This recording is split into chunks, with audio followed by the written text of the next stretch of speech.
to the ground. Oh well, I guess we're gonna find out. Let's see how far. On a scale from meh to woo, how excited are you for ICCAs? Keep in mind, woo is capitalized completely. Nah. That's very I would say definitely like a woo. Woo stage 4 would be. Okay. what I I'd go mean, for. you know, like that noise was like a cross between a woo and like, you know, a little bit of like sadness because it's Yeah. my last year. It's my last ICCA, but I'm really excited about it. Like, not that it's my last ICCA, but I'm really excited that we're doing ICCA. And I'm really tired, so I'm sorry that. I'm excited it's over. No, I'm not excited it's over. I'm gonna miss everybody so much, but I would also have to say woo stage 4 Yep. That's what we're going with. or 5. I'm gonna save this question 5? for last. 5. Okay. Okay, so you guys are both first-time ICA soloists. So how does that feel? We'll start with Michael. It feels pretty scary. Pretty amazing, but pretty scary. It's with like other people that, like the other soloists are just so like amazing that sometimes it's intimidating.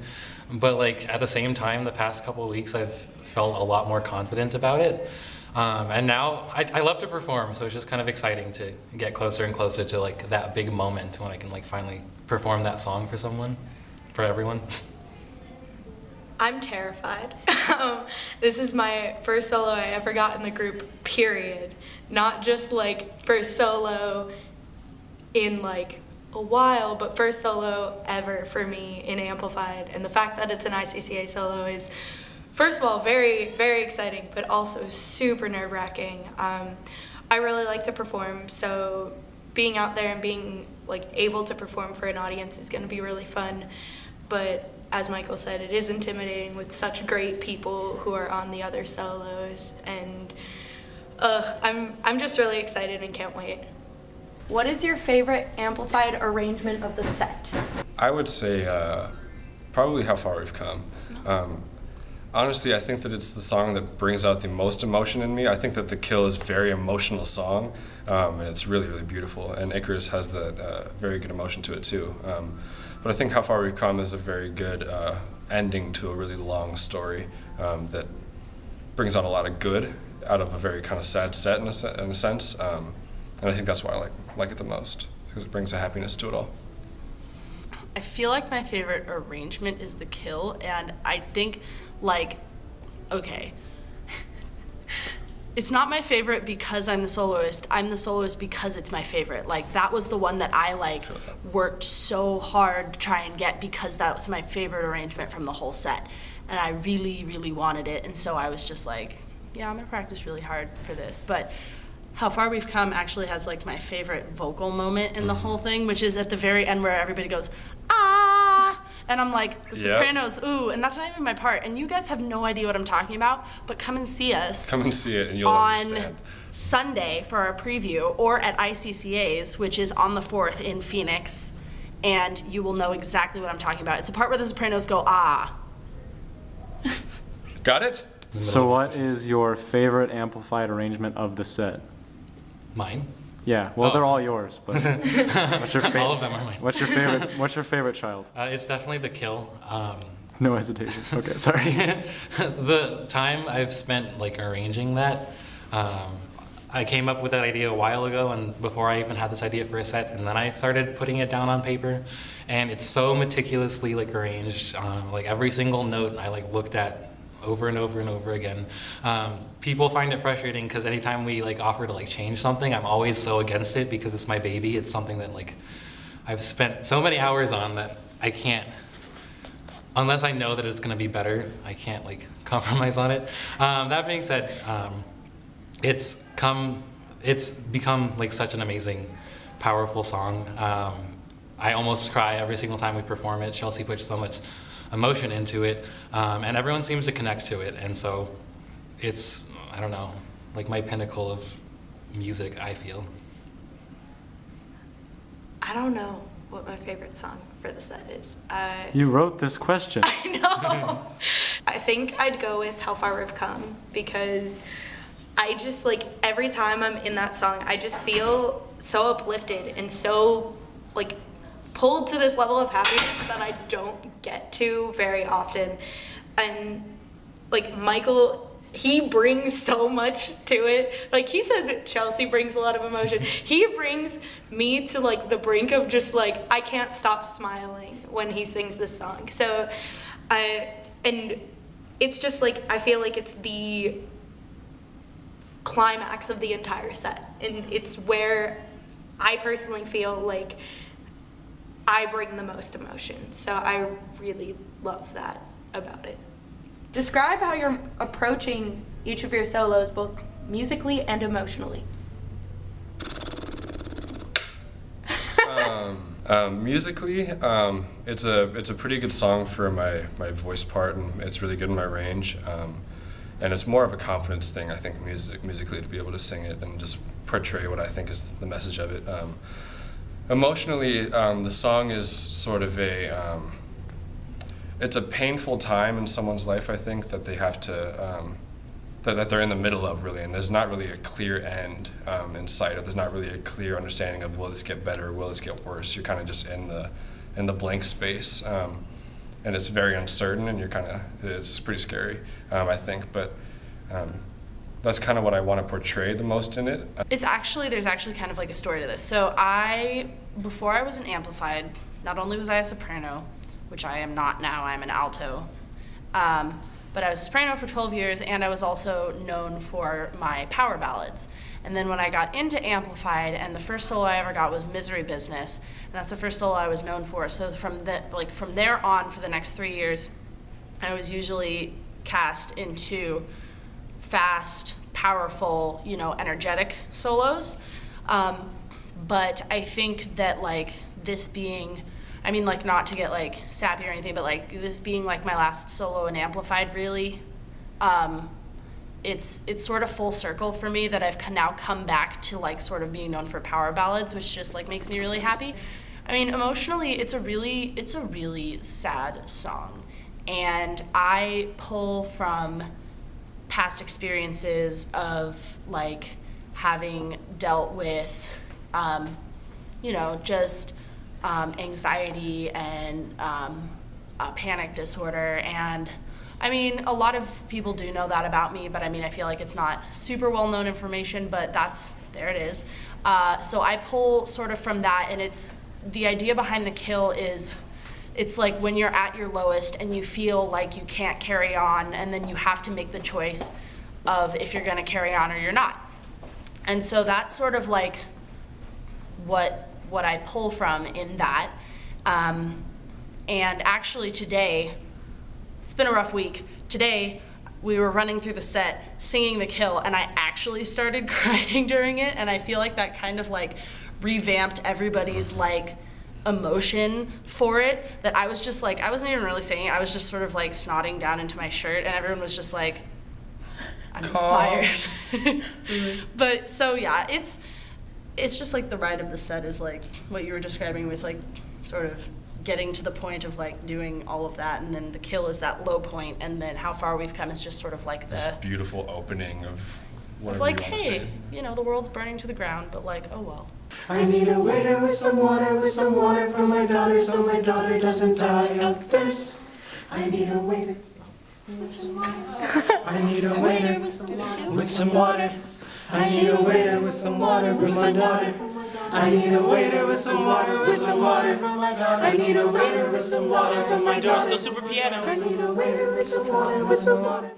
Why did you decide to audition for the solo that you got? You want me to say? Okay.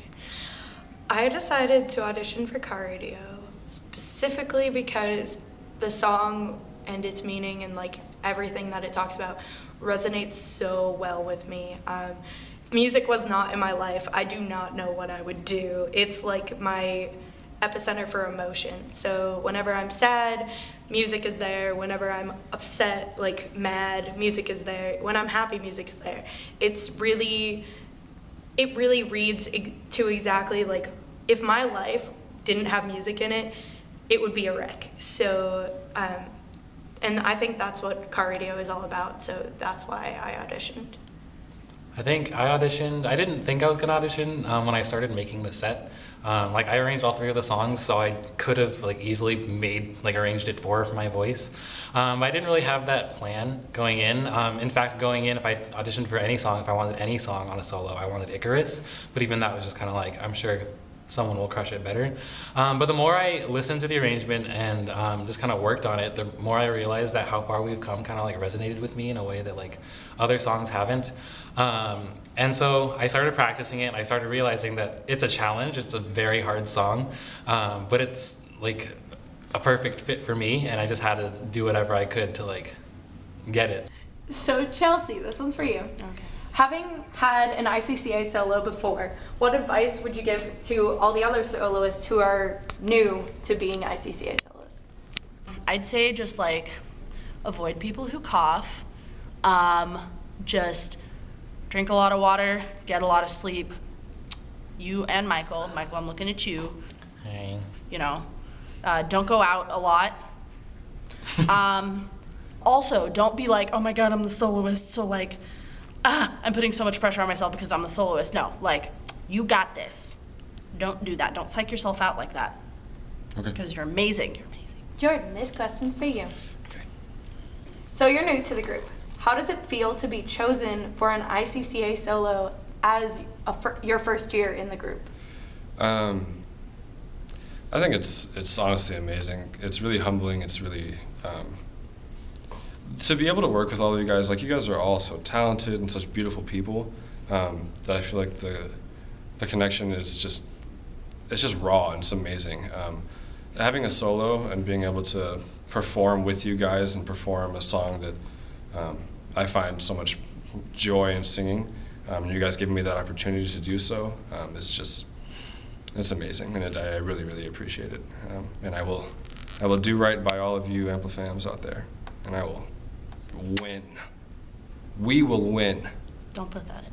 Don't put that in. How do you feel about closing the set you created on your senior year? Oh, I'm gonna cry. It feels pretty amazing, especially with the message of how far we've come. It didn't seem like this was gonna happen, but like somehow everything kind of fell into place and like worked out this way. It's my senior year, so I'm graduating. I'm not really planning on going to law school here, so I'm probably gonna be like in tears. Like on the day of the performance. Hopefully my voice doesn't crack or anything, but like I know that it's gonna be a rough time for all of us. But it's also a good, like last year, quarterfinals was, like I still consider that like the best day of my life. And I don't wanna like hype up and like have too high of expectations for this next competition, but like I know that however we perform, we're gonna give it our all, and it's gonna be something that I'm never gonna forget, and I'm always gonna wanna try to work towards that kind of musical catharsis, that kind of You're gonna make me cry. just putting that much passion into something that we wanna do. I wanna put that memory into my passion and my drive for music. 2, 3. Get amplified up! All right, 2, 5, get water. At the start of the end of the world, but it's feeling just like every other morning before. Now I wonder what my life is gonna mean if it's gone. Hearts are moving like a half a mile an hour. Just what? I'm an Amplifan. Oh, Okay. I love you. What a nerd. What a I'm an Ample fan too. Zoom in on the nerd thing. And then I went to go see the winter concert, and like I saw everybody, but I looked at Amplified and I was all, this is where I belong. I auditioned for all of them. Even the all-girls groups? Mm-hmm. Good. Yeah. Yeah. And I got into none, but then I begged Michael because Oh, sorry. I got in. So. Now he's my son. She is the Get Amplifan. in the van. Get in the van, Jimmy. Get your soccer cleats and get in the van. Chelsea's gives the best hugs out of anybody I've ever met. Sorry, Mom. I love you. But I've replaced you now. I'm his His mom hugs are now. A1, okay. Sorry. I'm your mom now. Cut that. I could call any one of these people and be like, hey, come over to my house at 3 a.m. I'm having a rough night, and they would. And they would be like, except for Scott. Scott gives us, Scott's like, well, no, I depends. wouldn't. Depends on if it was 3 in the morning or like 8 at night or like What phase of the moon it is. what phase of the moon, you know, what you ate earlier that day, that sort of thing. Was it a McDonald's day? McDonald's days are good days. How much do according you to actually Scott. eat McDonald's? Dude, I ate it today. Not He even eats lying. it almost every single day. Are you okay? No, man, I'm sad. Found himself fighting for a chance. I know. Get a now. Big Mac. Dude, they have 2 new sizes of Big Mac. Did you hear that? What? You got a Grand Mac. What? I'm a vegetarian. You are not. Shut up. I Really? am too. Are you really? Yes. They have a vegetarian Big He Mac. continues to surprise me. What? No, they don't. Yeah. That's such a lie. It's called Go to a Different Country. It's called go to a different restaurant. You know what? Fine. No, wait, come back. I want to Jordan. get my vegetarian Big Macs. But Jordan. Later. They're so far. Okay, guess we're done. Bye. Hey, come my